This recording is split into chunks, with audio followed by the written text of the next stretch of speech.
चलें जी। अस्सलाम वालेकुम। हम बहुत अरसे बाद दोबारा अपने पॉडकास्ट पे आ रहे हैं। पिछले मेरे ख्याल में इस साल हमारा डॉक्टर हिना पहला पॉडकास्ट है।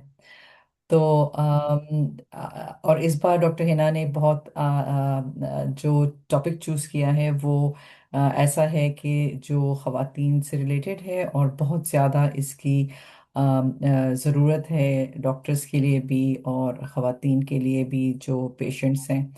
तो मीनोपॉज पे हम बात करेंगे। मेरे साथ हैं डॉक्टर हिना जावेद जो कि एसोसिएट प्रोफेसर हैं department of family medicine health services academy Islamabad में। अस्सलाम वालेकुम डॉक्टर हिना। वालेकुम सलाम। थैंक यू कि हम इस फोरम पे दोबारा आए एक दफ़ा फिर जी।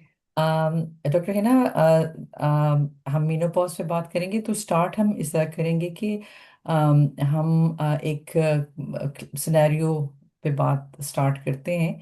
तो सिनेरियो ऐसा है कि क्लिनिक में एक 47 ईयर की खातून आपके क्लिनिक में आती हैं और बहुत थकी हुई हैं। मूड भी उनका काफ़ी ख़राब है, नींद भी उनकी डिस्टर्ब है। और उनके शौहर भी काफ़ी ज़्यादा स्ट्रेस्ड हैं इसकी वजह से, क्योंकि घर का माहौल बड़ा ख़राब हुआ हुआ है।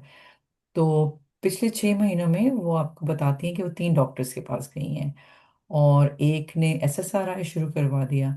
और लेकिन किसी ने भी उनसे पीरियड्स के बारे में नहीं पूछा। तो डॉक्टर ना बताएं, इस टाइप के पेशेंट आपके क्लिनिक में आते हैं? और अगर आते हैं तो ये हमें क्या बताते हैं कि जो हमारे पाकिस्तान में औरतें जो मीनोपॉज के साथ आती हैं उनकी डायग्नोसिस के बारे में आपको क्या इसके बारे में पता चलता है?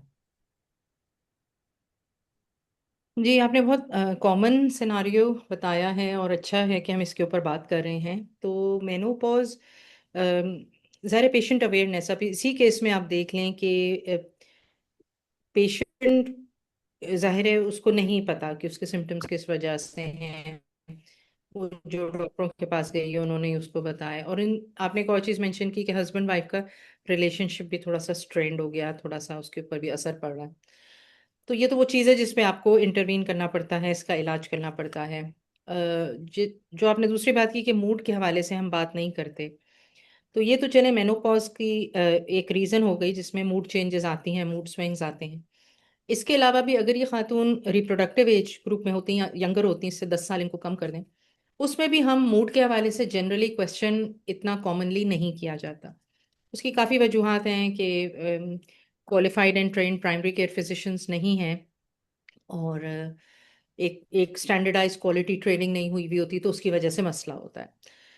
अब दूसरा ये है कि मेनोपॉज के ऊपर बात करने अगेन, जो पेशेंट एजुकेशन या पॉपुलेशन की एजुकेशन है, वो तो प्राइमरी केयर फिजिशियन या जनरल प्रैक्टिशनर या जिसको हम फैमिली फिजिशियन कहते हैं वही करेंगे। ठीक।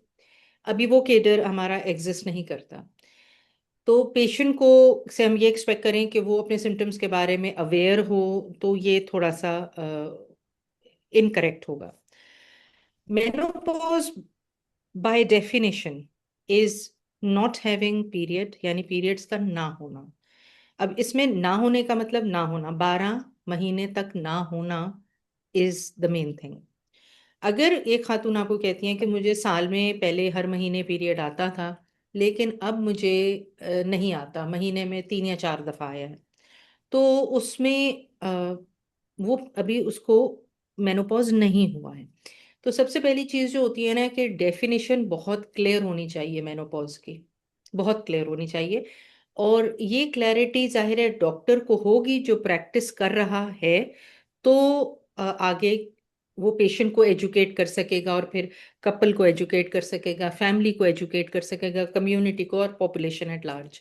तो this is the impact of having a trained qualified primary care physician or a family physician or a general practitioner in the community। और ये इम्पैक्ट एक डिजीज के ऊपर आ रहा है।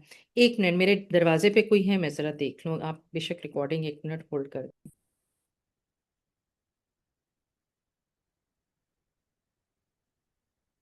बीच में डिस्कनेक्ट।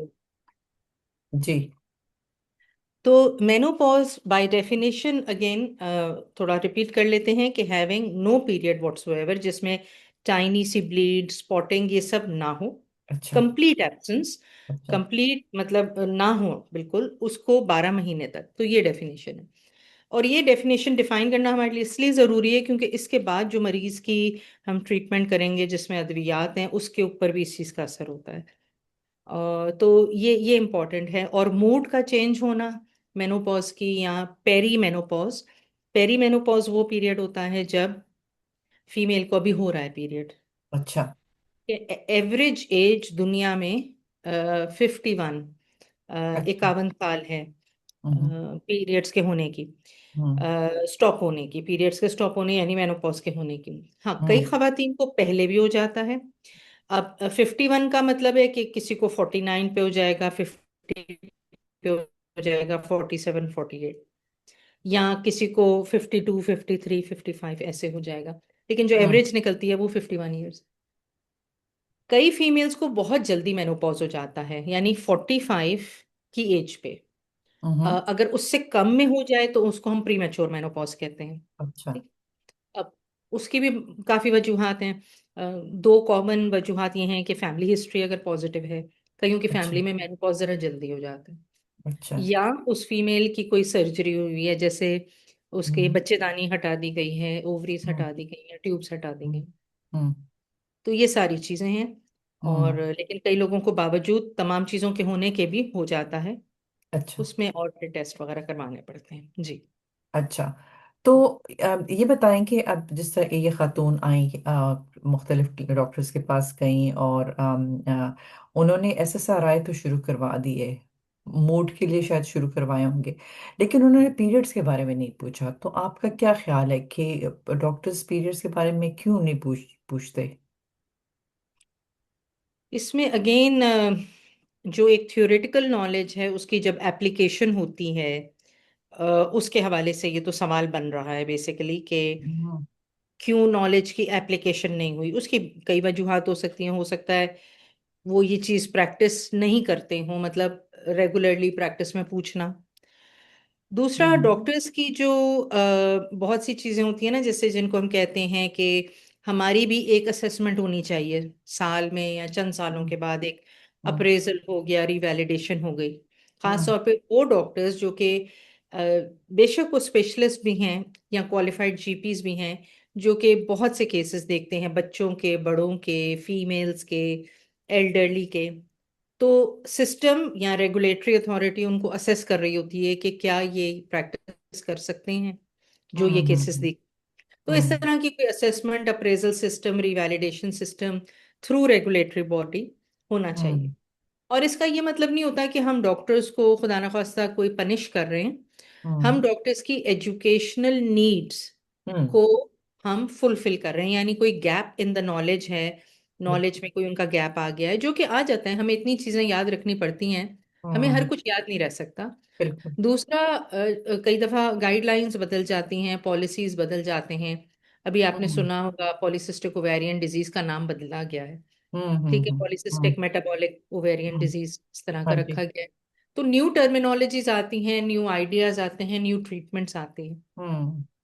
सो अगर और एक होता है कि क्या डॉक्टर अपनी प्रैक्टिस पे रिफ्लेक्ट कर रहा है, क्या वो अच्छा। खुद सोच विचार कर रहा है कि मेरे से हम्म। कहीं गलती तो नहीं हो गई, या अगर हम्म। ऐसा केस आएगा तो चलें अभी मुझे, मैं भूल गया, नेक्स्ट केस में मैं डेफिनेटली ये चीज़ पूछ लिया करूंगा, करूंगी। हम्म।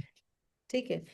तो ये उसका मुझे तो एक हाँ। जवाब, ठीक है। एक्सप्लेनेशन लग।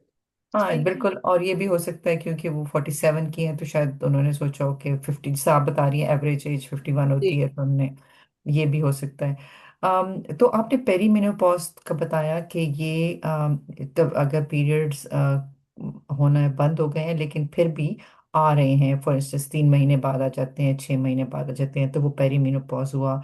और मेनोपॉज वो हुआ कि जिसमें 1 साल के लिए नहीं आए, ठीक है, तो वो नहीं। फिर मीनोपॉज में चलेगी। तो पोस्ट मीनोपॉज भी कोई चीज होती है? जी, जब आपने 12 महीने का अचीव कर लिया मेनोपॉज यानी जी। नो पीरियड, जी। Then you are labelled as menopausal. अब आपको अच्छा। कुछ साल गुजर गए, हम्म। जैसे कई फीमेल्स आती हैं, कहती हैं डॉक्टर साहब 5 साल से पीरियड नहीं आया, अब ये पोस्ट अच्छा। मेनोपॉजल कैटेगरी में आ गई हैं। अच्छा। वहां पर हमें जो एजुकेशन पेशेंट को देनी है वो ये देनी है कि अगर आपको पीरियड, कोई हल्की सी भी ब्लीडिंग हो, चाहे वो एक दफा ही हो, हम्म। और वो पोस्ट मेनोपॉजल पीरियड में एंटर हो चुकी हैं, तो वो हम्म। आपने जरूर डॉक्टर को बतानी है। अच्छा। क्योंकि अच्छा। उसमें फिर हमें ऐसी चीजें जैसे एंडोमेट्रियल कैंसर, जो कि बच्चेदानी की अंदर की लाइनिंग है, उसके हाँ। कैंसर के बारे में हमें इन्वेस्टिगेट करना पड़ता है। जरूरी नहीं उसको कैंसर हो, लेकिन हम्म। जो हम पेशेंट को अवेयरनेस देते हैं या उसको इंफॉर्मेशन देते हैं, उसमें यही बता हम्म। देते हैं कि अगर आपको हम्म। 4-5 साल हो गए, थोड़ी सी भी ब्लीडिंग हुई, तो हम्म। आपको वो दिखानी है। अब उसकी और भी वजूहत हो सकती हैं, लेकिन ठीक। कैंसर को हमने रूल आउट करना होता है। तो आपने बताया कि अर्ली भी हो सकता है, 40 ईयर से कम में, जिस तरह प्रीमेच्योर ओवेरियन इंसफिशिएंसी हो सकती है, या अर्ली मेनोपॉज का आपने जो बताया। तो इस टाइप की जो अर्ली मेनोपॉज जिन औरतों को होता है, इसको हम इसको हम कितना डायग्नोज करते हैं अपने क्लिनिक्स में, या इसको भी हम मिस कर जाते हैं? पेरी मेनोपॉज की आप जी पूछ रही जी। हैं बात? जी, जी। अर्ली मेनोपॉज का मैं हाँ, पूछ रही हूँ। ठीक है। हाँ, प्रीमेच्योर मेनोपॉज अगेन उसमें अब जैसे एक केस का हमें ऑलरेडी पता है कि इसकी हिस्टेरेक्टमी हो चुकी है, यानी बच्चेदानी हटा दी है, क्योंकि रसौली थी, फाइब्रॉइड था, या हैवी मेंस्ट्रुअल ब्लीड थी, या कोई भी और वजह हो सकती है। तो उसमें तो हमें पता होता है कि क्योंकि ये खातून का यूट्रस अब रिमूव हो रहा है, तो हम्म। इनको पीरियड अब नहीं आएगा, और ये अच्छा। यंग है। तो अच्छा। उन केसेस में तो एक एक हमें हिस्ट्री से पता चल ही जाता है, वो खातून खुद भी आके बता देंगे। लेकिन अगर एक खातून के पास यूट्रस है, सब कुछ है, फिर भी मेनोपॉज हो जाता है उनको, तो फिर उनसे फिर हिस्ट्री लेनी पड़ती है, जिसमें बहुत सी चीजें हमें पूछनी पड़ती हैं। अब प्रॉब्लम ऊपर ब्रेन में जो कंट्रोल कर रहे हैं आपके हॉर्मोन्स, जो ओवेरियन फंक्शन को, उनमें भी इशू हो सकता है, क्या नीचे ओवरीज के लेवल, ट्यूब्स वगैरह, उधर नीचे भी कोई रीजन हो सकती है।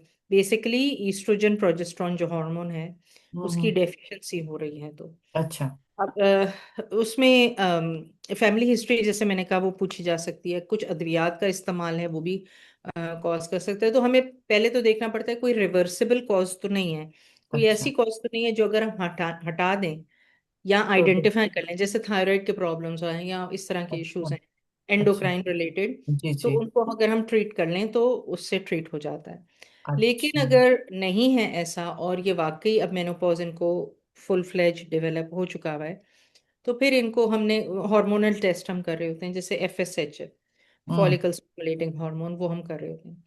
सो लेस देन 45 है तो FSH के गाइडलाइंस कहती है कि एक से ज्यादा दफा टेस्ट कराएं, कि अगर वो एबनॉर्मल आता है, तो एक हम्म। रीडिंग से हम नहीं इतना आइडेंटिफाई कर सकते, तो 3 से 4 हफ्ते बाद रिपीट करा के देख लें कि एबनॉर्मल आ रही है कि नहीं।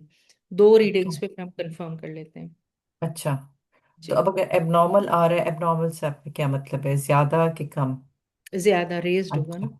अच्छा। अच्छा। अच्छा। वो फॉलिकल्स को स्टुमुलेट करना चाह रहा है ताकि ईस्ट्रोजन प्रोड्यूस हो, जी जी। लेकिन वो नहीं हो रहा, तो हाँ। उसका लेवल बढ़ जाएगा, क्योंकि जो उसको ठीक है। ईस्ट्रोजन की प्रेजेंस की वजह से उसने कम होना था, वो कमी नहीं उसमें आ रही है। अच्छा। ठीक। तो 45 ईयर्स से ऊपर अगर किसी औरत में मेनोपॉज के सिम्टम्स हों, तो उसके लिए एफएसएच करना हमें चाहिए? देखिए, अगर जैसे यही 47 ईयर ओल्ड फीमेल है, मैं इनसे हिस्ट्री लूंगी और मैं और सिम्टम्स मेनोपॉज के भी पूछूंगी। मसलन हम्म। जैसे ये हॉट फ्लैशेस होना चीक्स के हम्म। ऊपर, फेस के ऊपर या सीने हम्म। पे, ऐसे हम्म। लगता है गर्मी और लाल हो जाती हैं। हम्म। या रात में बहुत ज्यादा स्वेटिंग हो, गर्मी लगे, मतलब एक जी। चादर भी अगर वो ऊपर लें तो उनको बहुत ज्यादा तकलीफ हो। जी। उसके अलावा मूड चेंजेस वगैरह, जैसे हमने पहले बात की। उसके जी। अलावा और भी सिम्टम्स हैं, जैसे एंजाइटी और डिप्रेशन भी एक सिम्टम है, जैसे आपके केस में था। हम्म। रात में नींद नहीं आती, फास्ट हार्ट बीट, पैल्पिटेशन, दिल का धड़कना महसूस होता है, हम्म। बहुत ज्यादा टायर्ड होना, हम्म। पैनिक, हम्म। इरिटेबल। तो हम्म। काफी सिम्टम्स हैं इसके, बहुत एक लंबी लिस्ट है सिम्टम्स की। उसमें रोने को भी दिल करता है। हम्म। कई फीमेल्स हमारे पास आती हैं और कहती हैं मेरा ऐसा दिल करता है या अपने आप को खत्म कर लूं या फैमिली मेंबर्स को हार्म कर दूं। तो अच्छा। वो एक्सट्रीम तक भी जाते हैं। हाँ जी। अच्छा। और टिंगलिंग, नमनेस, हेडेक, एक्स हाँ। एंड पेन, यानी जोड़ों में दर्द है, मसल्स में पेन, जिस्म में दर्द और थकावट, हाँ। जैसे मैंने पहले कहा था वो है, हो रहा होता है। और बिल्कुल जैसे, और एक और बहुत इंपॉर्टेंट सिम्टम जो सेक्स ड्राइव है, यानी हस्बैंड से मिलने का जो मामला है, उसमें भी कमी आ जाती है, क्योंकि उसमें उनको इंटरेस्ट नहीं रहता। तो ठीक है। ये चीज भी रिलेशनशिप को अफेक्ट कर रही होती है। ठीक है, तो ठीक है। अगर पेशेंट को हम एजुकेट करें, कपल को एजुकेट करें, जी। अदर पार्टनर को एजुकेट करें, तो ठीक ये है। तो इम्पोर्टेंट है। मतलब ये कि 47 ईयर्स की जैसे हम बात करते हैं इस पेशेंट के, जिसको बहुत जो सिम्टम्स हैं उसको मीनोपॉज के, तो इस केस में हम्म। एफएसएच का मैंने पूछा था, आप फिर एफएसएच अगर उसको फुल फ्लेज सिम्टम्स हैं, लेकिन जी, पेरीमेनोपॉज में है, तो आप एफएसएच नहीं कराएंगे, सिर्फ क्लिनिकल सिम्टम्स पे हम जाएंगे, और अगर गाइडलाइन कहती है कि अगर बहुत, हाँ, अगर बहुत जी। वाजे साइंस एंड सिम्टम्स हैं जी। और ठीक एज है। 45 से अबव है, जैसे आपकी 47 हो गई, 50 हो हाँ। गई, 48 हो गई, तो इसमें ठीक है। मैंडेटरी नहीं है, क्योंकि और अच्छा। पीरियड्स भी उसको कम हो गए हैं, तो वो ठीक। क्लिनिकल डायग्नोसिस बन सकती है उस पर। जी। ठीक है। तो जो ये आप सिम्टम्स बता रही हैं, ये तो काफ़ी ज़्यादा एक खातून को परेशान करने वाले सिम्टम्स हैं, क्योंकि आप कह रही हैं कि इवन सुसाइडल आइडिएशन भी उनको हो सकती हैं, एक्सट्रीम इमोशंस। तो जब आपके पास पेशेंट्स आती हैं क्लिनिक में, तो वो जी, क्या कहती हैं, उनको क्या हो रहा है, मतलब like is there any word कि जो औरतें आपसे कहें कि हमें ये हो रहा है, या वो रिकग्नाइज करती हैं कि वो उनको मीनोपॉज की सिम्टम्स हैं? मेजॉरिटी नहीं करती। अ, अच्छा। ये जो मैं बार बार अक्सर पॉडकास्ट में ट्रेनिंग के ऊपर फोकस करती हूँ। अभी मेरा एक बैच आया है 1 ईयर डिप्लोमा का, तो उसको हम कम्युनिकेशन कंसल्टेशन स्किल सिखा रहे थे। तो उसमें देखिए, कई कंसल्टेशंस बड़ी सेंसिटिव होती हैं, हमने ज़ाती सवाल भी करने हैं, और कई सवाल हमारे साथ बड़े पर्सनली अटैच्ड होते हैं और उनका एक मीनिंग होता है। हम्म। तो उसमें ये होता है कि जब हमारे आगे एक पेशेंट बैठा हुआ है, तो जाहिर है हम उसकी वो जो जबान से बात कर रहा है वो भी सुन रहे हैं, लेकिन हम उसकी बॉडी लैंग्वेज भी देख रहे हैं, हम उसके इमोशंस को भी उस वक्त देख रहे होते हैं। क्योंकि अक्सर मैंने नोट किया है कि पेशेंट से, कोई भी एज ग्रुप हो, कोई भी जेंडर हो, अगर आप बहुत एक नाइस टोन में कंसल्टेशन कर रहे हैं और उनसे पूछें आपका मूड पिछले 2 हफ्तों में या एक महीने में कैसा है, तो आप यकीन कीजिए वहां पे एक छोटा सा पॉज आता है, और कई दफा मर्द हजरात भी वो टीयरफुल हो जाते हैं, और उससे मुझे ये कई दफा इंप्रेशन लग रहा होता है कि बहुत अरसे से इन्होंने इनके बारे में सवाल नहीं किया हुआ। सो इस चीज को हम एम्पथी कहते हैं, कि 1 मिनट के लिए पेशेंट के जगह पर आकर खड़े हो जाएं और ये एहसास कर लें कि इसके ऊपर क्या गुजर रही है। वो बस थोड़ी देर की हम्म। एम्पथी अगर आप डेमोन्स्ट्रेट कर लें, which is very much part of हमारी कंसल्टेशन का हिस्सा है, होना हम्म। चाहिए, अगर नहीं है हम्म। तो वो बहुत से ऐसी चीजें, वो पेंडोरा बॉक्स ओपन होते होते हैं जो पहले नहीं खुले हुए होते। ठीक। और अ, आखिर में मैनेजमेंट या जो भी हमने इलाज करना है वो एक अलग बात है, लेकिन पेशेंट जब हमारे कमरे से जाता है तो उसको ये जरूर होता है कि डॉक्टर ने मेरी सुनी थी, मुझे सुनी थी। कहने का मौका मिल गया जो मैं इतने अरसे से नहीं कह सका। तो आई ठीक। थिंक इस केस में जो आपने सबसे पहले केस मेंशन किया था, उसमें भी ये था कि अगर उन फीमेल को, वो कहते हैं ना पेशेंट सेंटर्ड कंसल्टेशन, जी। तो अगर वो ऑफर की गई होती rather than doctor centred consultation, जी। जिसमें जी। डॉक्टर ही डायग्नोस कर रहा है without maybe taking the patient on board, शायद उसको जी। नहीं जी। उसमें मैनेजमेंट प्लान या डिसीजन मेकिंग में इन्वॉल्व किया जा रहा होता। हम्म। तो ये सारे उस एक लूप होल्स हैं जो हमारे करंट प्रैक्टिसिंग फिजिशियन हम्म। सिस्टम, हेल्थ सिस्टम को ओवरऑल इम्पैक्ट कर रहे हैं। सो हम्म। बड़ी ऐसी बातें, patient can be very friendly अगर आप उनको एक मौका दें सुनने का। एक्टिव हम्म। लिसनिंग मोड में अगर डॉक्टर चला जाए तो हम्म। पेशेंट बहुत कुछ बता देता है। हम्म। तो वो पूछने का आपको आना पूछने चाहिए, का आर्ट अंदाज आना और चाहिए। पूछने का मौका, हाँ। अच्छा, ये बताएं कि बहुत से सिम्टम्स जो आपने बताए कि नींद, मूड, चिड़चिड़ापन, ये मेनोपॉज में खवातीन को होते हैं, तो ये तो डिप्रेशन के भी सिम्टम्स हैं, तो आप कैसे जी उसको बिल्कुल। सेपरेट करते हो डिप्रेशन से? अच्छा, डिप्रेशन में वो ड्यूरेशन के हिसाब से अच्छा। हम बता देते हैं अच्छा। ना, अच्छा। और पीरियड्स की जब आप बात करते हैं तो इस तरफ, ठीक है। अगर आप, कई दफा हम क्लियर नहीं होते, तो जी। पेशेंट को हम पूछ लेते हैं कि मूड का इलाज करना चाहेंगी हम्म कि जो मेनोपॉज के सिम्टम्स हैं, अगर वो ये भी कह रही हैं मूड के अलावा कि मुझे हॉट फ्लशेस हो रहे हैं हम्म। और मेरे पीरियड्स इरेगुलर हैं और मुझे रात में अच्छा। गर्मी लगती है, तो वो जी। मेरी कंसल्टेशन ज्यादातर डायग्नोसिस ऑफ मेनोपॉज की तरफ जा रही है।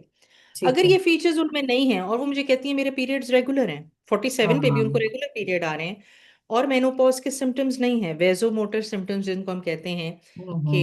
ब्लड वेसल ब्लड प्रेशर भी उनका ठीक है, फिट ठीक। है, अदरवाइज ठीक है। लाइफ में सब कुछ सही चल रहा है, ठीक है। हस्बैंड के साथ रिलेशनशिप भी ठीक है, अगर बिजनेस वूमन है या हाउस वाइफ है जो भी हैं, बच्चे भी हम्म ठीक हैं, लेकिन मूड चेंजेस हैं या कोई स्ट्रेसफुल इवेंट भी आया है लाइफ में, किसी की डेथ हो गई है वो, तो उससे हम्म। हमें फिर पता चल जाता है। अगेन कई पेशेंट्स ऐसे हैं जिनको हम एचआरटी देते हैं और उनका मूड बिल्कुल ठीक हो जाता है, अच्छा। तो वहां पे भी हमें भी कंफर्मेशन हो जाती है, yes this was related to menopause, this was related to her having a deficiency of oestrogen and progesterone. ठीक है। ठीक है। और ठीक। फिर दूसरा, अगर आप एचआरटी नहीं लेना चाह रहा पेशेंट या जो भी वजह है, तो आप उसको एसएसआरआई जैसे डॉक्टर साहब ने दी थी जो नॉन हार्मोनल कैटेगरी में आती है, तो जी। उससे भी मूड हो जाता है। ठीक है। अच्छा, कुछ ऐसे सिम्टम्स हैं मीनोपॉज के जिनको नॉर्मली मीनोपॉज से नहीं जोड़ा जाता, मतलब जॉइंट्स में पेन शुरू हो जाता है, पेट के गिर्द, पेट आपका बड़ा हो जाता है, इंसुलिन रेजिस्टेंस डायबिटीज कई ख्वातीन को हो जाती हैं। तो ये नॉर्मली रिकग्नाइज नहीं किया जाता मीनोपॉज का सिम्टम्स। तो इसके बारे में आप कैसे एजुकेट करती हैं पेशेंट्स को? देखिए, अगेन एक तो डिपेंड करता है पेशेंट का एजुकेशनल लेवल भी क्या है, ये इसके हम्म ऊपर भी डिपेंड करता हम्म। है।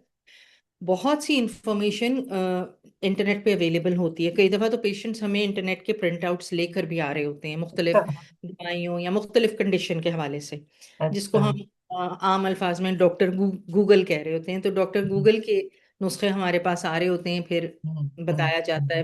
जाहिर हम्म है वो भी पेशेंट की तो क्वेश्चनिंग है, वो पेशेंट हम्म अपनी जगह राइट है, उसने कहीं से तो एजुकेट अपने आप को करना है। So hmm it is very much a primary care physicians job hmm के पेशेंट को सही गाइड कर दे। ठीक हम्म है, उसमें कुछ इन्फॉर्मेशन अवेलेबल होंगी, कुछ वेबसाइट्स क्रेडिबल होती हैं, आपको हम्म, उनके बारे में पता होना चाहिए, आप उसका पेशेंट को दे दें। जो पेशेंट इंटरनेट एक्सेस करते हैं, बल्कि उसको तो हम यूटिलाइज पॉजिटिवली भी कर सकते हैं। एक चीज़ होती है ग्रीन मेनोपॉज स्केल, उसको हम अच्छा। अपनी क्लिनिकल प्रैक्टिस में भी यूज़ करते हैं, उसमें स्कोरिंग होती है मुख्तलिफ, अच्छा। और उसको जो पेशेंट इंटरनेट यूज कर सकता है या अंग्रेजी पढ़ सकता है उसके लिए बहुत आसान होता है, वो अपनी स्कोरिंग खुद ही उस पर करके और स्कोर जो फाइनल आता है उसके हिसाब से फिर वो खुद ही एनालाइज कर लेता है कि हाँ I fall in this category, I don't fall in this category. तो उसमें जो शेयर्ड डिसीजन मेकिंग होती है ना, उसमें हम पेशेंट को अगर आप ऑन बोर्ड लेंगे अपनी बीमारी के हवाले से, तो बड़ी खुशी खुशी उसमें इन्वॉल्व होते हैं, और then they can help us guide what to do. ठीक है, they take hmm ownership of their condition. So hmm. There are lots of ways of dealing with medical uncertainty, complexity and ठीक है। Difficulties, वो तो आप manage कर सकते हैं जी। ठीक है। तो मतलब अभी जो अभी तक हमारी डिस्कशन हुई इसमें जो मुझे समझ आई वो ये कि आप ये कह रही हैं कि अगर 40 से 55 ईयर्स तक कोई भी औरत आपके क्लिनिक में आए, जिसको फटीग या थकावट, मूड चेंजेस, नींद की खराबी या जॉइंट पेन्स वगैरह हों, तो इससे पहले कि हम प्रिस्क्रिप्शन स्टार्ट करें हमें उनकी जो है पीरियड्स की हिस्ट्री के बारे में पूछना चाहिए, बिकॉज वो उससे रिलेटेड होंगे। और उसके बाद अगर वो रिलेटेड नहीं है तो फिर उसको हम दूसरी तरह सोचेंगे। ठीक। अच्छा, अब मुझे बताएं कि अगर जब हम मीनोपॉज की खवातीन जिनको मीनोपॉज होता है उनका अगर हम मैनेज कर रहे हैं, इलाज कर रहे हैं, तो उनका जो रिलेशन है इन सिम्टम्स का या मीनोपॉज का, उसका कार्डियोवास्कुलर रिस्क के साथ क्या ताल्लुक है? कई खवातीन जो हैं जब मीनोपॉज में जाती हैं, ये बात बड़ी कॉमन है कि जब खवातीन को मेनोपॉज हो जाता है तो उनका रिस्क और जो मर्दों का रिस्क है, जो कि पहले मर्दों का रिस्क ज़्यादा होता है, फिर मेनोपॉज के बाद जो कॉमन बात है कि खवातीन का रिस्क मर्दों के रिस्क के बराबर हो जाता है या एक्सीड हो जाता है। तो इसके बारे में आप क्या बताना चाहेंगी? देखिए, जो फीमेल रिप्रोडक्टिव एज ग्रुप में है और उसके पास ईस्ट्रोजन प्रोजेस्टेरॉन हार्मोन है, तो वो तो हम्म। उसको प्रोटेक्शन दे रहा है फ्रॉम कार्डियोवास्कुलर डिजीज। यानी हम्म। इनमें क्या आता है? इनमें आता है फॉलेज का होना, इनमें आता है हार्ट अटैक का होना, इनमें हम्म। आता है सिवियर एंजाइना का होना, हम्म। उसके अलावा ब्लड प्रेशर वगैरह, ये सारी चीज़ें। मेजॉरिटी फीमेल्स स्मोक नहीं करती, लेकिन बेयर इन माइंड के अब वेपिंग बहुत बढ़ चुकी है। और अच्छा। जितनी भी गाइडलाइंस जो स्मोकिंग के ऊपर एप्लीकेबल थी, वेपिंग के ऊपर भी वही एप्लीकेबल हैं। सो इट कैरीज द अच्छा। Same kind of risk assessment में हम उसको उतना ही वेटेज देते हैं, जैसे अगर कोई है कि मैं हम्म। स्मोक करता हूँ। अब स्मोकिंग के और भी फैक्टर्स हैं, मुख्तलिफ एरियाज में लोग चिलम पीते हैं, हुक्का पीते हम्म। हैं, तो you have to take that in consideration. So ये सारे फैक्टर्स हैं। फिर ओबेसिटी वगैरह भी है। तो हम्म। तो जो ईस्ट्रोजन प्रोजेस्टेरॉन की प्रोटेक्शन थी over blood vessel, over heart, over brain, over the general circulation, वो हम्म। लॉस्ट हो जाती है। And yes, you are hmm. More at risk of developing. ठीक है। तो लेकिन उसमें और रिस्क फैक्टर्स भी इंपॉर्टेंट हैं। खासतौर पर को क्या है कि मेरी फैमिली हिस्ट्री है। मेरे फैमिली के 2 मेंबर्स 55 साल की उम्र से कम में हार्ट अटैक हुआ था। जी। देन इट इज, उसकी सिग्निफिकेंस डिफरेंट है। वो अच्छा। रिगार्डलेस कि आप रिप्रोडक्टिव एज में हैं कि नहीं हैं, आप हम्म। ऑटोमेटिकली एक हाई रिस्क कैटेगरी में चले जाते हैं। सो ठीक पेशेंट की है। हिस्ट्री हमारे लिए ओवरऑल इंपॉर्टेंट होती है, बट आई एग्री, जो आपने कहा है ऐसा है जी। तो मतलब हम फिर मेनोपॉज में ज्यादा फोकस करें, कार्डियोवास्कुलर रिस्क पे भी हम बिल्कुल। ज्यादा आपके जीपी को कंसंट्रेट करना चाहिए। बोन हेल्थ हम्म। के बारे में क्या ख्याल है? हमारी खवातीन की वैसे भी कैल्शियम की इनटेक भी कम होती है, विटामिन डी के भी हमें इश्यूज होते हैं, और फिर मीनोपॉज के साथ साथ मतलब मीनोपॉज में ये रिस्क बढ़ जाता है। तो जनरल प्रैक्टिशनर जो है उसको क्या करना चाहिए जब खवातीन उनके पास आती हैं पेरी मेनोपॉज में या मेनोपॉज में? हम्म। ये बहुत अच्छा सवाल है, क्योंकि बोन हेल्थ इन जनरल, जिसमें जॉइंट्स और बोन्स दोनों आ जाती हैं, उसका मतलब कैल्शियम और विटामिन डी, और उसका ये भी मतलब हम्म। है कि मैं बाकी वो तमाम बातें जो हमने पहले की हैं कि अपना ब्लड प्रेशर, वजन, कोलेस्ट्रॉल, उनका ख्याल रखें, हम्म। एक्टिव रहें लाइफ में, उससे भी आपकी बोन हेल्थ अच्छी होती है। तो ये तमाम चीज़ें, ऑस्टियोपोरोसिस यानी बोन्स का नरम हो जाना इतना कि वो आसानी से ब्रेक कर जाए और फ्रैक्चर हो जाए, वो ऑस्टियोपोरोसिस के अलामात हैं। तो वो भी इस मेनोपॉज में ज़्यादा बढ़ जाता है, और उसकी प्रोटेक्शन के लिए अक्सर फीमेल को कहा जाता है कि आप कैल्शियम और विटामिन डी के सप्लीमेंट्स लेने शुरू कर दें, क्योंकि उनके लेवल्स ऑलरेडी लो होते हैं। यस, कई फीमेल्स को जब हम एचआरटी देते हैं तो उनकी बोन हेल्थ इंप्रूव हो जाती है। और हम्म। एक और किस्म की एचआरटी है जिसको टिबोलोन कहते हैं, वो भी एंटी ऑस्टियोपोरोटिक इफेक्ट भी उसके अंदर है, तो वो ऑस्टियोपोरोसिस को प्रोटेक्ट करती है। सो हम्म। ये कुछ उसमें है, लेकिन जनरली आपको अपने डाइट, लाइफस्टाइल, जिसका मतलब टाइम पे सोना, टाइम पे उठना, हम्म। टाइम पे मील्स लेना, कोई हम्म। एक्टिविटी को रखना, हम्म। ताकि आपकी फिटनेस लॉन्ग टर्म रहे, आपके बाकी सिम्टम्स भी बेहतर हो, कंट्रोल हो सके जी। अच्छा, चलें, आप आपने लाइफस्टाइल पे बात कर ली, तो अब ये बताएं कि जब आपके पास कोई सिम्टोमेटिक खातून आती हैं जिनको मीनोपॉज के सिम्टम्स हैं, तो आप उनको क्या बताती हैं लाइफस्टाइल के बारे में? ख़ास तौर पे पाकिस्तानी खवातीन के लिए आप उनको लाइफस्टाइल के बारे में क्या मशवरा देती हैं?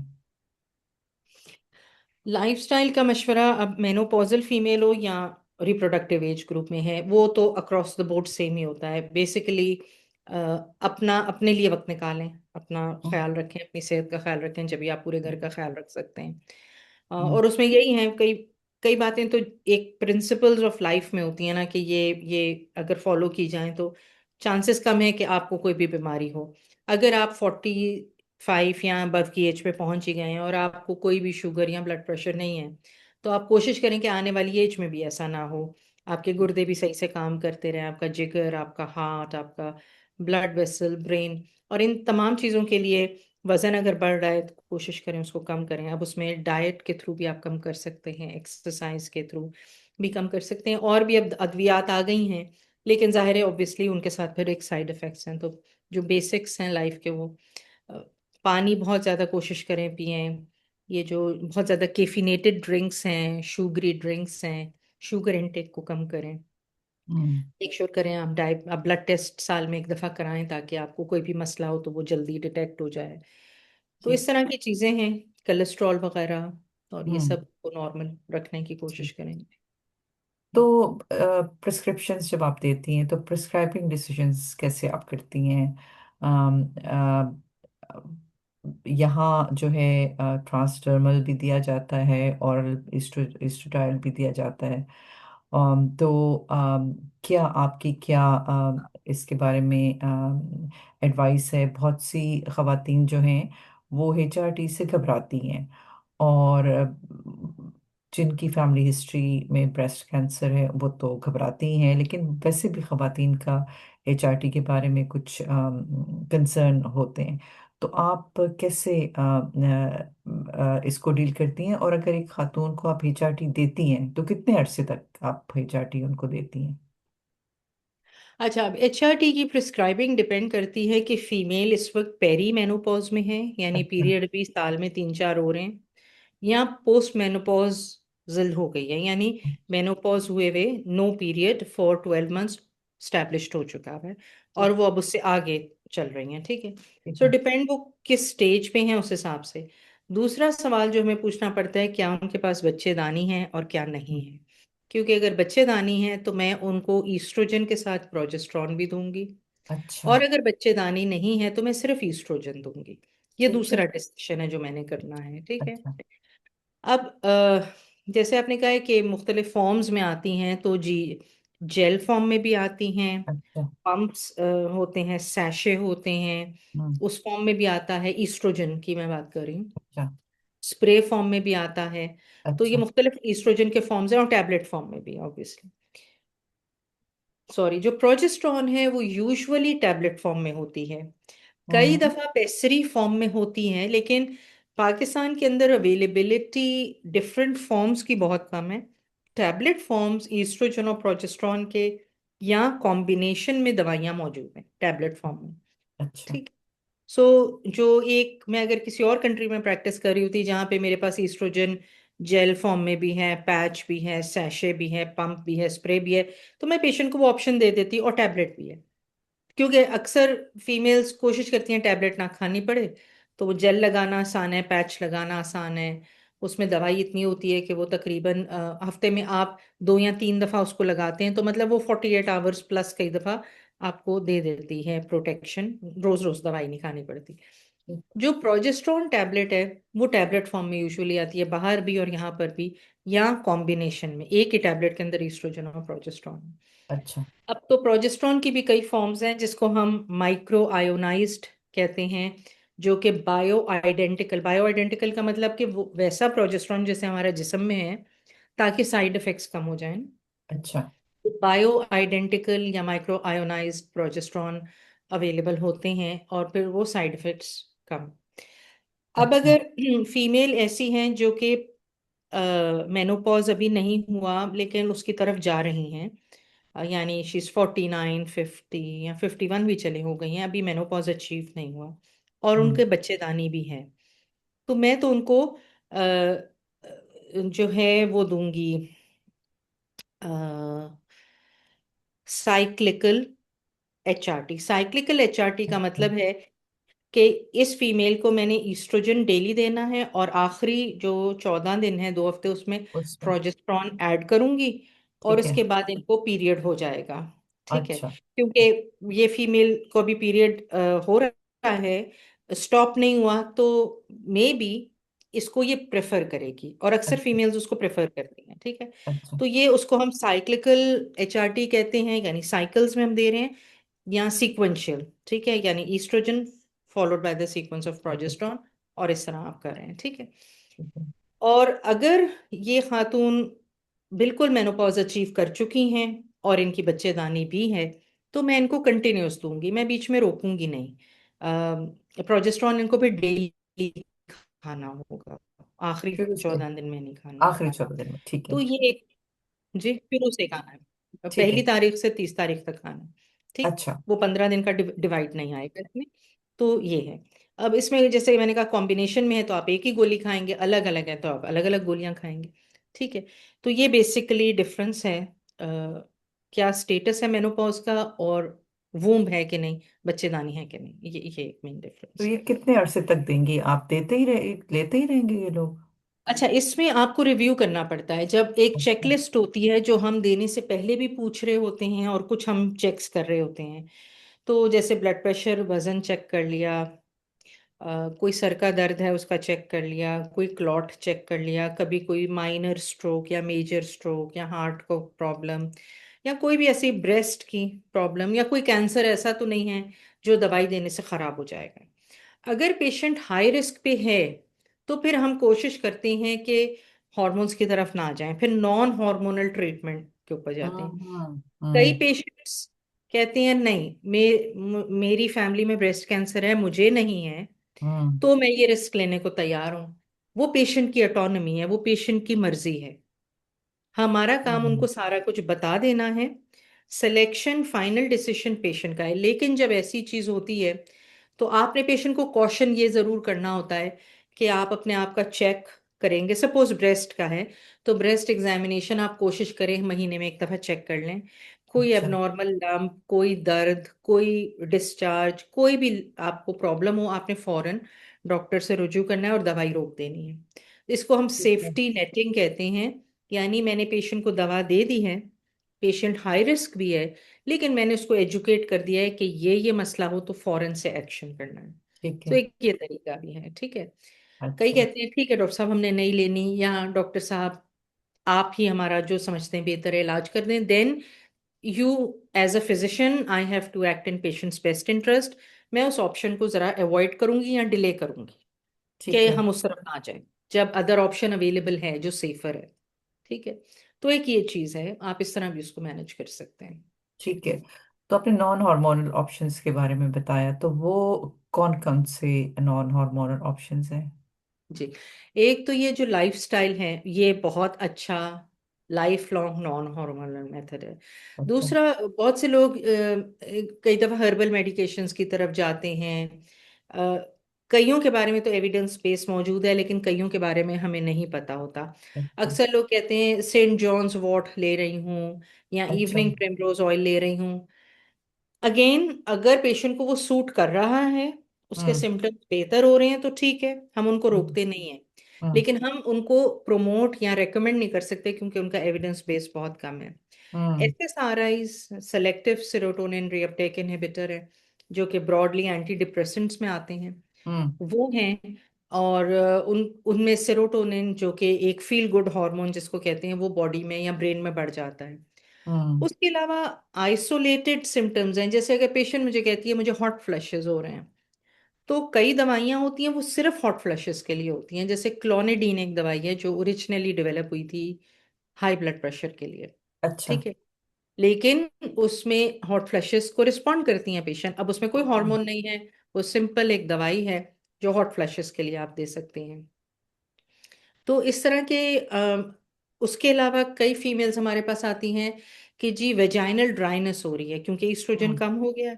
तो हम्म। अगेन मैं लोकल ट्रीटमेंट में एक टॉपिकल ट्रीटमेंट जिसमें ईस्ट्रोजन जेल्स आते हैं, वो आप प्रिस्क्राइब कर दें, उसको वो अप्लाई करें, तो जो उसका आइसोलेटेड एक सिम्टम, स्टैंड अलोन सिम्टम है, वो हम्म। एड्रेस हो जाता है। इस फीमेल को ओरल एचआरटी लेने की जरूरत नहीं है। एक तो ठीक है। मैंने इसके साइड इफेक्ट्स भी कम कर दिए, और जहां पर जरूरत थी मैंने वहां पर एड्रेस कर दी। सिल्क के नाम से टॉपिकल ईस्ट्रोजन क्रीम्स आती हैं, they are hmm. Available, but cost is a limiting factor for most of अच्छा। Our patients. तो वो अच्छा। एक लिमिटिंग फैक्टर है, बट जो अफोर्ड कर सकते हैं उनको आप प्रेस्क्राइब कर सकते हैं। जी। ठीक है। तो अगला सवाल मेरा वजाइनल ईस्ट्रोजन के बारे में ही था। अम, यहाँ वजाइनल ईस्ट्रोजन जो है, क्या ये ओरल HRT के साथ लिया जा सकता है? क्योंकि the reason I am saying is कि कई औरतें जब HRT हम ले भी रहे होते हैं, वो स्टिल वजाइनल ड्राइनेस की कंप्लेन कर रही होती हैं, और वो, तो क्या उनको दिया जा सकता है? देखिए, अगर आप vaginal oestrogen in addition to oral ले रहे हैं तो उसका इतना ज्यादा डैमेजिंग इफेक्ट नहीं होगा। देखिए, हर केस में मुझे प्रोज एंड कॉन्स यानी बेनिफिट्स और रिस्क को बैलेंस करना है, ठीक है। अगर इस फीमेल को हाई ब्लड प्रेशर नहीं है, कोई हार्ट में बाईपास की हिस्ट्री, एंजाइना, एमआई नहीं है, स्ट्रोक नहीं है, hmm. She is okay, otherwise I don't see any reason कि इसको नहीं दी जा सकती। अच्छा। हाँ, पहले आप उसको ईस्ट्रोजन ओरल दे रहे हैं, तो वो कह रही है कि मुझे अभी भी ड्राइनेस फील हो रही है, इसका मतलब ये है कि मे बी वो लोकल इफेक्ट नहीं उसका आ रहा। तो हम्म। हम उसको ये कह सकते हैं कि you don't need to apply it every day, only when hmm. It's needed. Hmm. तो आप उस तरह से कर लें। लेकिन अगर वेजाइनल ड्राइनेस की वजह से उसको रिकरेंट इन्फेक्शन हो रहे हैं हम्म। और वो ब्लीड कर रही है, तो फिर वो एक और इशू बन जाता है। तो अगेन इंडिविजुअल केसेस को हमें वे करना पड़ता है, risk versus. So yes, it can be given provided अच्छा। There are no additional risks. ठीक है। ठीक। अच्छा, दूसरा, बहुत सी खवातीन ये भी कहती हैं कि जब वो हॉर्मोन्स ले रही होती हैं तो उसमें वेट गेन होता है, जी। और ये एक फैक्टर है कि जिसकी वजह से बहुत सी खवातीन फिर छोड़ देती हैं। तो हम्म। इसको किस तरह में आप डील करती हैं? जी। देखिए, अगेन वो जो हमने कहा था ना कि lifestyle choices, that comes with everything basically. Hmm. वो हम्म। हार्मोनल चूज कर रही है, वो नॉन हार्मोनल चूज कर रही है। Hmm. So that staying active, some degree of activity, exercise, hmm. making sure your joints are moving day in and day out, because that's the purpose of the joints. Joints are there to be moved, not to hmm. be kept hmm. still. Hmm. And being active. कोई हम्म। Hobbies हैं उसमें involve हो जाए, keep your self engaged in different house hold chores and stuff. And it इसका एक positive impact भी होता है, ब्रेन हेल्थ के लिए इंपॉर्टेंट है, as I said bone health के लिए इंपॉर्टेंट है, your overall well being is, because hmm. when you are fit you feel more confident compared to Confident. others, right? So वो जो लाइफस्टाइल एडवाइस है वो इसके साथ आएगी। जी। ठीक है, थैंक यू। अच्छा, अभी हम कम्युनिकेशन पे बात करते हैं, क्योंकि आपने खुद भी बताया कि आप अभी कम्युनिकेशन को का मॉड्यूल पढ़ा रही थी। जब जी। क्लिनिक में खातून आती हैं और वो आपसे मीनोपॉज का जिक्र नहीं करती, तो आप उससे कैसे डिस्कशन स्टार्ट करती हैं? और बहुत से हमारे अल्फाज हैं, जैसे मीनोपॉज ही हो गया, ये इंग्लिश है, ठीक है, तो इसको आप कैसे उनको बताती हैं ताकि वो उनको समझ आए कि आप क्या कह रही हैं? देखिए, अगर हम एज अ रूल एक बना लें, 45 एंड अबव कोई भी फीमेल आ रही है, वैसे हम्म। तो हर एक से ही पूछना चाहिए। बाय द वे करके ये आप क्वेश्चन कर रहे हैं, जरूरी नहीं वो इसके लिए आए हो। आपको माहवारी आती है हम्म। तो वो बता देगी। अगर वो सिंपल जवाब दे रही है, हाँ डॉक्टर साहब वो ठीक है, टाइम पे आती हैं जैसे पहले आती थी, रेगुलर है, उसमें कोई मसला नहीं, you move ahead, you ask another question. लेकिन अगर हम्म। वो आपको कुछ इंडिकेट कर रही है कि नहीं इसमें कुछ मसला है, तो आप, मेरा जीपी के तौर पे काम है कि मैं वहां पे थोड़ा सा पॉज हम्म। करूं, उसको फर्दर एक्सप्लोर करूं कि जी मुझे हमारी के बारे में बताइए। हो सकता है हम्म। वो कहे कि पहले रेगुलर थी अब नहीं है, हम्म। ठीक है। और फिर वो मुझे चीज प्रॉम्प्ट करेगी कि मैं उससे सवाल करूं, आपको ऐसा तो नहीं लगता कि चेहरे पे बहुत गर्मी लगती हो, लाल हो जाता हो, या हम्म। रात में बहुत गर्मी लगती हो, या मूड पे कोई असर पड़ा हो। तो वो जिस तरह का उसका रिस्पॉन्स होगा, फिर मेरे सवाल, मैं प्रोबिंग उस हद तक करूंगी। तो वो हम्म। जनरल प्रैक्टिस में कहते हैं ना, क्वेश्चन वाई, WHY, क्यों, हम्म। वो जरूर आपने करना है। क्योंकि वो हम्म। जो वाई है वो आपको कई दफा ऐसे एवेन्यू में ले जाता है कि वो जो कोर इशू है you can actually access it. So ठीक। Listen to the patient and then you can construct the next next question, और आपने किस तरफ हम्म। डायरेक्शन में जाना है वो आपको गाइड कर देगा। जी। तो जो हमारी पाकिस्तानी खवातीन होती हैं उनमें बहुत से वो ऐसे टॉपिक्स हैं जिस पे वो नहीं बात करना चाहती, जी। सेक्सुअलिटी हो गई, इंटीमेसी हो गई, डिस्पेरोनिया हो गया। तो ये इसकी डिस्कशन आप कैसे करती हैं? और अम, क्या आप इस डिस्कशन में, आपका ख्याल है कि हस्बैंड को इन्वॉल्व करना चाहिए? आप इन्वॉल्व करती हैं? अच्छा, इसमें पहले आप ऐसे सेंसिटिव क्वेश्चन करने से पहले आप ये भी पूछ सकते हैं मुझसे, आप मुझे आपसे कुछ जाती सवाल करने हैं। अब वहां पे पेशेंट हम्म। थोड़ा सा मेंटली प्रिपेयर हो जाता है। अच्छा। ठीक। अच्छा। आप उनसे पूछ सकते हैं, आप रिलेशनशिप में हैं, अभी मैरिड हैं कि सिंगल हैं, वो आपको बता दिए मैरिड हैं। फिर आप उनसे पूछते हैं कि आप, जैसे पीरियड्स का पूछ लिया, फिर जब आप शौहर से मिलते हैं तो उसमें कुछ प्रॉब्लम तो नहीं होता, मतलब दर्द का हम्म। होना, नीचे से ब्लीड का होना, कोई और मसला होना, तो हम्म। वो उस पर बता देते हैं। आई थिंक इट डिपेंड्स कि आपने किस तरह से सवाल किया है।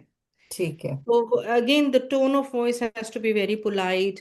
और आप पेशेंट की तरफ देख रहे हैं, and I think regardless of their background education और एनीथिंग, जितना हमें भी पेशेंट जज कर रहा होता है जब वो हम्म। उस मरीज की कुर्सी पे बैठा है, उसकी भी एक एनालिसिस होती है, उसकी भी एक अंडरस्टैंडिंग होती है, वो भी डॉक्टर के सवालात से समझ जाता है कि ये हम्म। मुझसे क्यों सवाल कर रहा है। कई पेशेंट्स हम्म। हमसे ऑफेंड होते हैं कि जी आपने ये सवाल क्यों किया, तो फिर उनको आप बता दीजिए कि जी आपको बेहतर जानने के लिए, आपके मर्ज को समझने के लिए मुझे ये सवाल करने पड़ते हैं, ठीक ताकि है। As a human being, as a whole मैं आपको देख सकूं और ज्यादा ठीक है। गाइड कर सकूं। सो देर इज ऑलवेज अ वे। कई दफा कहते हैं ना, मेल्स अक्सर स्टूडेंट्स मेरे कहते हैं मैडम फीमेल हेल्थ के बारे में हम नहीं जानते। तो फिर मैं उनको कहती हूँ कि आप डॉक्टर की जब सीट पे बैठे होते हैं तो उसमें कोई मेल फीमेल जेंडर नहीं नहीं होता। होता, देर इज बिल्कुल नो बिल्कुल। Gender in doctor. हाँ। पेशेंट बिल्कुल। एक प्रॉब्लम से आपके पास आया है हम्म। और वो ये एक्सपेक्ट करता है कि डॉक्टर शायद मेरा मसला समझ सके। अब समझने के लिए डॉक्टर को क्या इम्प्रूवमेंट करनी है नॉलेज में या कॉन्फिडेंस में, वो डॉक्टर को अंडरस्टैंड करना पड़ेगा। एग्जैक्टली। तो वो चीज़ होगी और जी। आई थिंक ये इम्पोर्टेंट क्वेश्चंस हैं, क्योंकि जो भी खातून मेनोपॉज से गुजरी उनको होते हैं प्रॉब्लम्स। अगर आप बिल्कुल। पूछें तो वो शायद आपको बता दें, और अगर ना पूछें तो वो उनके प्रॉब्लम रह ही जाते हैं। अच्छा, आप मेनोपॉज को ट्रिविलाइज किए बगैर नॉर्मलाइज कैसे करती हैं? मतलब आप ये कहाँ लाइन, किस तरह में लाइन ड्रॉ करती हैं कि ये नेचुरल है और इसका इलाज भी है? आई मीन, अगर वो नेचुरल है तो फिर तो उसका इलाज नहीं है, और अगर उसका इलाज है तो आप किस तरह अपने पेशेंट को communicate, because it's a natural process, menopause is natural, we all know that. It's a withdrawal hmm. Of hormones, we all know that. तो हम तो डॉक्टर्स हैं, हमें तो इस चीज़ का पता होता है, लेकिन पेशेंट को आप किस तरह में बताती हैं? क्योंकि वो तो बहुत से लोग तो इसका, उनका नहीं ख्याल कि ये एक ऐसी चीज़ है कि जिसके लिए इलाज है। नहीं, ये बिल्कुल है। अभी कल ही एक कंसल्टेशन ऐसी हुई थी जिसमें मेरे पास एक फीमेल है, शी इज 51, और she is highly qualified educated lady, professional, a doctor herself. लेकिन जब उनको मैंने उनके सिम्टम्स पूछे और उन्होंने कहा, और HRT तो वो नहीं लेना चाहती थी, उन्होंने पहले ही मना कर दिया, तो मैंने उनको कहा कि जो आपको सिम्टम्स हैं हॉट फ्लैशेस के, उसके लिए अलग से दवाई मौजूद है, जो हार्मोन नहीं है, जो दी जा सकती है। तो उन्होंने कहा कि जी मुझे नहीं लेनी दवाई, कि मैं इसी तरह एक्सरसाइज, वेट कंट्रोल, मल्टीविटामिन्स ये लेकर।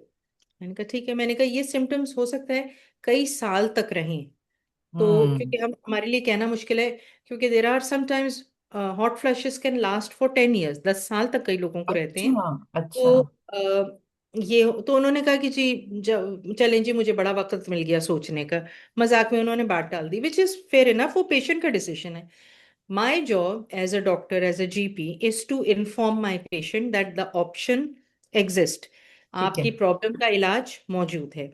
हाँ, मैंने उनको ये भी कहा कि आपके रूटीन के ब्लड टेस्ट भी हम करा के देख लेते हैं, शुगर चेक कर लेते हैं, ब्लड प्रेशर चेक कर लेते हैं, कोलेस्ट्रॉल, जिगर, गुर्दा, एक जनरल टेस्ट भी कर लेते हैं, कैल्शियम विटामिन D भी करा लेते हैं, क्योंकि और भी सिम्टम्स थे, एनीमिया, हीमोग्लोबिन चेक कर लेते हैं, ताकि अगर किसी चीज़ की कमी हो। हालांकि उन्होंने एक हफ्ता पहले सप्लीमेंट्स लेने शुरू कर दिए थे, लेकिन मैंने कहा चलें फिर भी करा लेते हैं, ताकि एक हमारे पास बेस लाइन ब्लड्स हों। और अच्छी बात है अगर सब कुछ ठीक है तो। सो वो एक रीअश्योरेंस, एक कॉन्फिडेंस, ताकि पेशेंट को ये पता हो कि डॉक्टर ने मुझे कोई बात कही थी, और अगर मुझे मसला हो रहा है तो मैं दोबारा से डॉक्टर के पास जा सकती हूँ, या मैं पूछ सकती हूँ, या मैं किसी के साथ डिस्कस कर सकती हूँ। तो एक हम्म। इंफॉर्मेशन देना तो हमारा काम है।